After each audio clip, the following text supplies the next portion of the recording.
Assalamualaikum warahmatullahi wabarakatuh. Selamat datang di pelajaran bahasa Indonesia. Selamat pagi, semangat pagi. Semoga semangat kalian selalu bersinar seperti mentari di pagi hari. Baik, pada kesempatan kali ini saya akan membahas pertanyaan-pertanyaan dari kalian kemarin. Di sini saya sudah merangkum beberapa pertanyaan kalian menjadi 5 pertanyaan terbanyak ya. Jadi yang paling sering kalian tanyakan. Yang pertama, langsung saja. Jenis-jenis teks persuasi ada 1, 2, 3, dan 4. Yang pertama persuasi politik, persuasi pendidikan, persuasi iklan, dan persuasi propaganda. Jadi keempat jenis teks ini mempunyai fungsi masing-masing ya. Jadi kalau persuasi politik itu digunakan dalam bidang politik oleh orang-orang yang berkecimpung di bidang politik. Misalnya kampanye ketika pemilu. Kemudian persuasi pendidikan digunakan dalam dunia pendidikan untuk mencapai tujuan pendidikan. Misalnya motivasi agar kalian giat belajar atau meningkatkan minat baca. Atau bisa jadi persuasi dari Bapak Menteri Pendidikan tentang bagaimana cara kalian belajar di rumah selama wabah COVID ini. Kemudian persuasi iklan. Persuasi ini digunakan dalam memperkenalkan barang dan jasa. Jadi persuasi ini digunakan oleh orang-orang yang berkecimpung dalam barang dan jasa. Kemudian persuasi propaganda. Persuasi propaganda ini digunakan untuk sebagai penyebaran informasi. Jadi adanya persuasi ini diharapkan para pembaca atau pendengar itu sadar dan mau mengikuti anjuran dari penulis. Misalnya anjuran untuk memakai masker kain ketika keluar rumah. Kemudian pertanyaan kedua yaitu tentang struktur teks persuasi. Pertama, pengenalan isu, rangkaian argumen, pernyataan ajakan, dan penegasan kembali.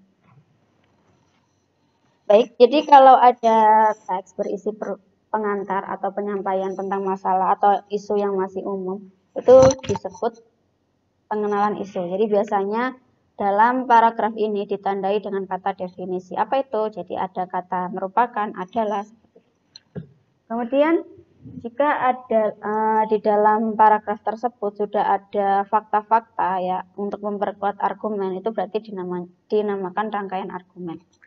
Kemudian kalau di dalam paragraf tersebut sudah ada atau sudah berisi ajakan atau himbauan, itu berarti dia disebut pernyataan ajakan. Kemudian jika dalam paragraf tersebut ditandai dengan demikianlah di akhirnya, dengan demikian oleh karena itu kita harus apa, itu berarti dinamakan penegasan kembali. Jadi menegaskan kembali pernyataan-pernyataan sebelumnya ya. Pernyataan-pernyataan dari sini ditegaskan kembali di penegasan kembali. Kemudian pertanyaan ketiga tentang kaidah kebahasaan teks persuasi. Di sini ada 7 kaidah kebahasaan. Yang pertama kata ajakan, dorongan atau bujukan. Jadi kalau ada kata hendaklah, mari, jangan, jadikanlah, harus, nah itu berarti kaidah kebahasaannya tentang kata ajakan, dorongan atau bujukan. Kemudian pendapat dan fakta nanti saya jelaskan di bagian belakang. Kata ganti di sini di persuasi itu biasanya menggunakan kata ganti kita. Kenapa kok kata gantinya kita? Jadi agar seolah-olah kepentingan pembaca dan penulis itu sama.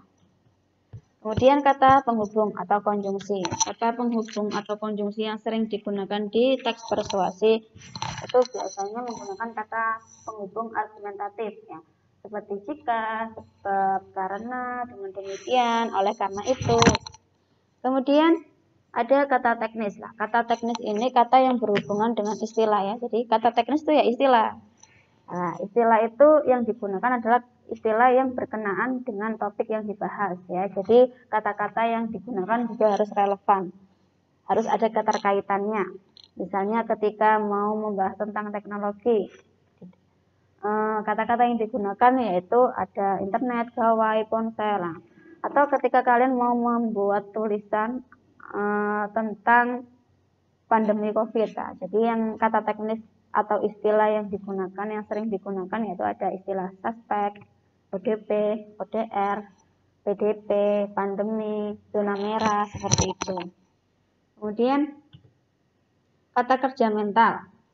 Kata kerja mental itu kata kerja yang berhubungan dengan indera kita, yang misalnya melihat, mengagumkan, menduga, mengharapkan, menyimpulkan. Kemudian yang terakhir ada kata perujukan. Kata perujukan itu kata yang merujuk ya. Biasanya ditandai dengan kata berdasarkan penelitian ini, atau berdasarkan data yang ada, atau merujuk pada pendapat siapa. Itu kata perujukan. Oke, lanjut. Soal yang keempat, yaitu tentang fakta dan opini. Fakta merupakan kejadian yang nyata, sungguh-sungguh terjadi, dan diketahui semua orang. Kalau opini, gagasan, atau pendapat, dan bersifat subjektif. Jadi hanya pendapat beberapa orang saja. Ini ada ciri-ciri fakta, ya, dapat dibuktikan kebenarannya, kemudian memiliki narasumber yang diyakini dan terpercaya, ya, jadi narasumbernya terpercaya. Kemudian opini tidak dapat dibuktikan, pandangan pribadi atau tidak ada narasumber, ya. Biasanya ditandai dengan kata bisa jadi, mungkin, sebaiknya, atau seharusnya, Anda. Ini contohnya. Ya, jadi kalau fakta itu biasanya juga ditandai dengan angka, ya. Jadi kalau ada angka itu kan lebih konkret. Nah. Terus ini ada contoh opini. Tadi katanya kalau ada angka itu fakta lah. Bukan seperti itu juga, Nak, ya. Jadi dilihat kalimatnya. Ini kan kalau ini 1 jam terdiri dari 60 menit lah. Semuanya tahu dan ini memang benar kan, 1 jam terdiri dari 60 menit dan semuanya setuju, sepakat tentang ini. Nah, kalau ini, lari sejauh 100 meter sudah meletihkan. Mungkin bagi beberapa orang, dan menurut Ustazah juga, 100 meter sudah melelahkan. Tapi untuk orang yang sudah rajin berlari kan belum tentu melelahkan. Jadi ini hanya bersifat subjektif, jadi pendapat beberapa orang saja. Baik, selanjutnya pertanyaan kelima sekaligus pertanyaan terakhir, yaitu mengenai kalimat utama dan ide pokok. Kalimat utama adalah kalimat yang berisi pokok pikiran utama dan menjadi dasar untuk mengembangkan paragraf. Kalimat utama biasanya bersifat umum dan memuat keseluruhan isi dalam suatu paragraf. Kemudian ide pokok, apa itu Us? Ide pokok itu ada di dalam kalimat utama, ya. Jadi katakan ini ibunya dan ini anaknya, ya. Ini ada di dalam kandungannya kalimat utama, ya. Ada di dalam kalimat utama. Nah, ide pokok ini punya saudara atau istilah lainnya. Itu ada gagasan umum, gagasan utama, gagasan pokok. Jadi kalian kalau menemui istilah lain itu sama halnya dengan ide pokok ini, nah, ya. Baik, kalimat utama di sini saya singkat menjadi KU. Yang harus kalian ketahui dulu, dalam paragraf ada letak kalimat utama ada 3, ya. Bisa ini Ustazah buat ABC, ya. A, kalimat utama bisa di awal, anggap saja A ini awal, kemudian B belakang, C campuran. Jadi kalimat utama itu bisa di awal paragraf, kalimat utama bisa di belakang paragraf, dan bisa di dua-duanya, ya, atau dicampur, ya. Kemudian penggolongan jenis paragraf berdasarkan kalimat utama. Jadi kalau kalimat utamanya ada di awal itu namanya paragraf deduktif. Kalau kalimat utamanya ada di belakang paragraf, itu namanya paragraf induktif. Nah, kalau ada di dua-duanya, ada di awal dan di akhir, atau depan belakang, itu namanya paragraf campuran. Seperti itu, Nak, ya. Kemudian, bagaimana kita lihat kalimat utamanya itu ada di awal paragraf atau di akhir? Jadi, kalau kalian mau lihat kalimat utamanya di awal atau tidak, silakan kalian cek kalimat kedua. Yang dicek apanya? Yang dicek yaitu repetisi atau pengulangannya. Jadi ada tidak di kalimat kedua itu repetisi. Repetisi itu apa? Jadi pengulangan kata atau sebagian kalimat. Jadi di dalam kalimat utama itu mengulang lagi kata atau sebagian kalimat dari kalimat utama. Contohnya seperti ini, ya. Ini kalimat keduanya. Jadi kalimat utama biasanya bersifat umum dan memuat. Kalimat yang pertamanya kan seperti ini. Nah, di sini ada apa tidak kalimat kata yang diulang lagi? Ternyata ada ya ini ya. Ini diulang lagi di kalimat kedua. Lah, ini namanya repetisi ya. Maksudnya seperti ini ya, diulang lagi. Bukan berarti ada kata kupu-kupu, kura-kura, biri-biri, bukan ya. Kemudian ada kata rujukan ya. Seperti yang tadi saya jelaskan. Kemudian ada kata ganti. Kata ganti itu ya dia, ia, nya. Nah, itu kata ganti. Kemudian ketika kalian mau melihat kalimat utamanya ada di belakang paragraf atau di akhir paragraf atau tidak, yang kalian lihat adalah kalimat paling terakhir ya. Kalimat paling terakhir dari paragraf tersebut. Jadi jika paragrafnya ada 5 kalimat, ya kalian lihat kalimat kelimanya seperti itu. Yang dilihat apanya, Us? Yang dilihat yaitu kalimat yang berupa simpulan atau penegasan ya.